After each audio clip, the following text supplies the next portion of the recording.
What's up, people of the internet? Do you like my horrible facial hair today? I don't know why I decided to grow it out, but everybody on Twitch yesterday told me to keep it, and by everybody I mean some people. Also, I have this fidget toy.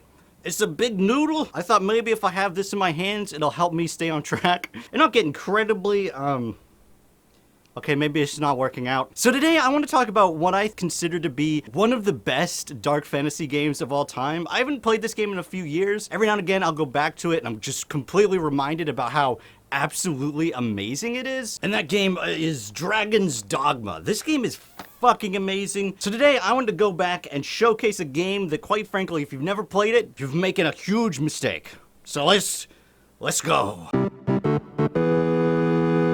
Originally, I didn't write anything down when I started doing these videos, and that was a mistake. Right off the bat, as soon as you start the game, you start with this tutorial area, which is pretty basic. You get some cool looking dudes, you fight some cool looking things, and then after that, you get to create your character. And I have to say, the character creation options is pretty in-depth, but the problem with in-depth options like this is it makes it incredibly easy to make your character look absolutely hideous. And as a matter of fact, it's pretty difficult to make your character actually look good, which I think I did a decent job of, although even when you get into the game, you realize, oh shit, that doesn't look like how I thought it looked. I don't know what it is with video games having lighting for the character creation that's absolutely nothing like the rest of the game. I don't know why they do that, but it always just makes your character look horrible. Now, is this as big of a deal as it is in, say, Oblivion? No.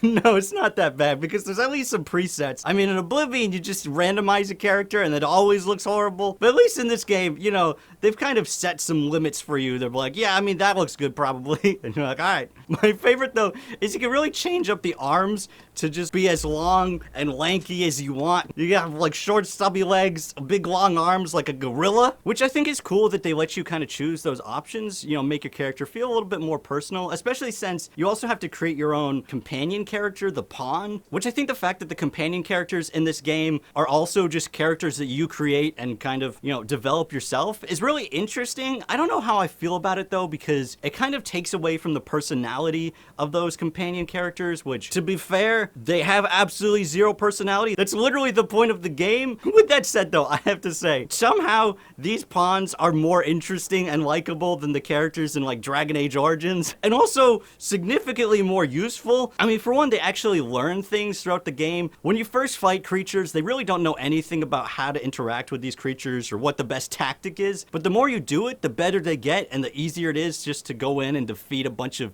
you know, crappy-ass chimeras or whatever the fuck. Along with that, they also mention things about the terrain and the world they see, and as you do more quests, they start to learn about it, which means if you're stuck on a quest, a really good way to actually figure out how to complete this quest without having to look it up is just to find a pawn who's actually done the quest before. Now, with that said, I should mention that you only get to create one pawn, and the other two are pulled from the Pawniverse, or what the fuck it's called, the Void? But these other two pawns, you really don't have any control over whatsoever, so you just kind of have to pick one you like, and they're stuck at that level with those weapons, and that's pretty much it. I think you can actually give them new equipment, but it's kind of like, what's the point? Because eventually I'm just going to replace it anyway with an even better pawn. Eventually I'm like, oh shit, yeah, I should go replace this guy, and he's like 10 levels behind, and I'm like, oh, that's why he keeps dying like every 5 seconds. That explains it.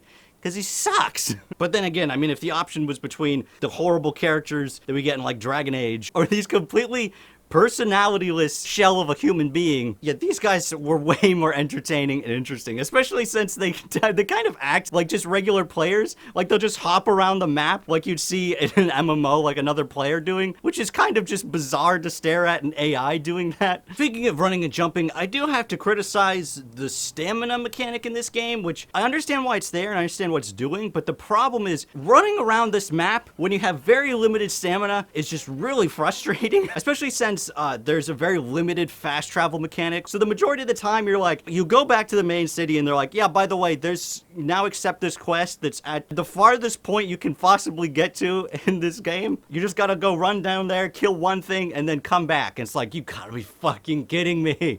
No, I don't want to do this. To be fair, apparently They did fix that problem in the Dark Arisen expansion of this game. I don't actually own that expansion. I always wanted to, but I just never got a chance. By the way, I'd completely forgotten one of the primary villains is just Darth Sidious, like a knockoff version, which I find kind of hilarious. He's like super over-the-top evil. Although, to be fair, he does end up dying in a very hilarious and satisfying way. One thing I didn't realize at the time when I first played this, but was incredibly obvious to me going back to this is very clearly based off of the manga series Berserk. They don't even try to hide that fact. I mean, you can even get two of the costumes from Berserk in this game. You can get Guts' costume and Griffith's, which I put Guts' on my pawn, and I'm wearing mostly Griffith's costume here. Considering how that character turns out, it's kind of awkward, but it looks dope as fuck, so I'm not gonna turn it down. Also, it's one of the best costumes you can get at this point in the game. Although, actually, there's the Chimera costume. Despite the fact that it is based off that series, it still really has its own identity. It really doesn't feel like you're just kind of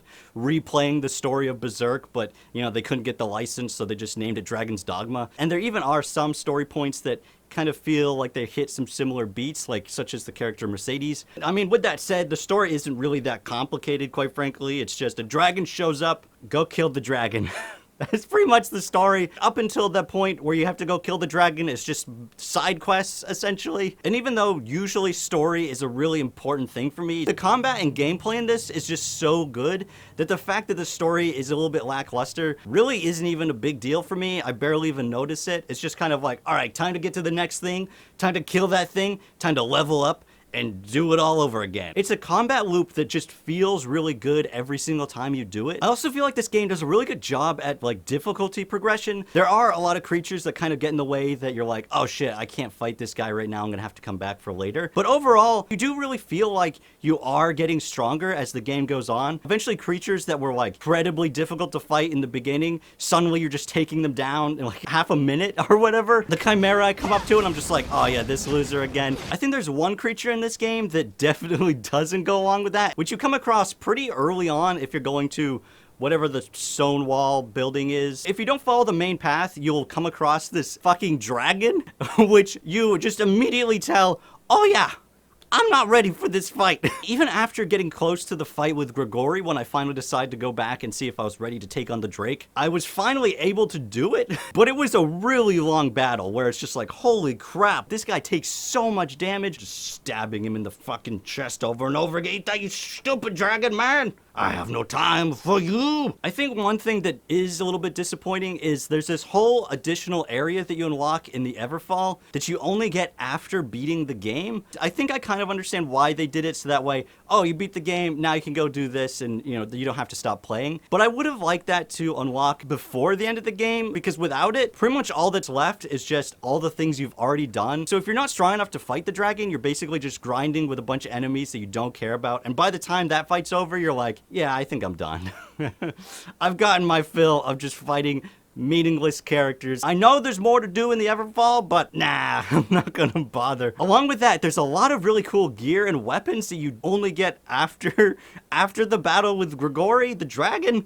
So it's like, bruh, where was this stuff before? Everything I got before this was terrible. How come I get all the cool stuff afterwards? What the hell? So yeah, that's my gripe about that. I think the biggest controversy with this game, maybe I'm wrong, but I'm pretty sure the biggest controversy has to do with the title screen main theme. Originally, the theme was like very similar to the Guts theme from Berserk, and then it just kind of goes into this epic electric guitar ballad where like, oh no, they're not like that at all. That's terrible. And then they changed it to this kind of opera singing thing, which some people like. I personally, I mean, for me, it's not a big deal because I don't usually hang out on the title screen, but that song is nowhere near as good. Another thing that this game does really well is actually like hitting on the dark fantasy setting properly. The world kind of feels a little bit more depressing. It feels a little bit more dangerous. And that's something that really hits on those dark fantasy notes that other games like Dragon Age Origins completely missed on. I know I keep bashing that series, but goddamn, every time I look at something new, I just think back to it and I'm like, man, that could have done better.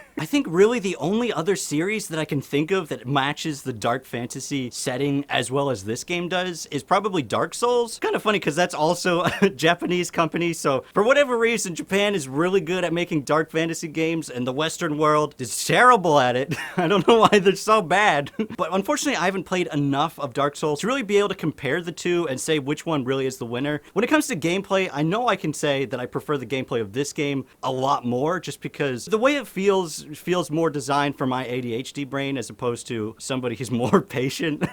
But if you made the argument that Dark Souls was better at doing the dark fantasy than this game is, I could definitely understand that. I think perhaps the one thing that this game is lacking that probably would have served the game pretty well is multiplayer like co-op function. Honestly, the way it's designed makes me feel like that was originally intended to be co-op in the game, just because you have, you know, your main character, your pawn, and then there's two other random pawns. It's also very possible that that was never the intention at all. However, if they are making a sequel to this, I really hope they do have a co-op function, even if it's just 2-player. I mean, 4-player would really work for this, you know, because there's 4 people. But honestly, this game just feels like it would have just been absolutely amazing to play with your friends, especially since, as I said earlier, all the pawns just already kind of feel like they're other players as it is. The way they jump around and just do shit, it looks exactly like you'd see just any other character just kind of fucking around in the world. So yeah, overall, I mean, if you have not played this game, I really recommend checking it out, especially now that you can get copies of it like on the PS4, you know, an updated, slightly better graphical version. I didn't bother getting that, but the gameplay itself, it's just so fantastic. It's really too bad that we have not gotten a sequel to this yet. Supposedly it's gonna be out in like 2023. I'll believe it when I see it. If it does come out though, you can guarantee I'm gonna be playing the hell out of that. Okay, so I guess that's all I have to say about the epic game that is Dragon's Dogma. If you like this video, make sure to check out some of my other videos that I've been uploading recently. I just did one on Adventure Quest. I did one on Dragon Age Origins. I'll see you guys next week. Goodbye. By the way, I just noticed this guy's name is Ballsack. What the fuck?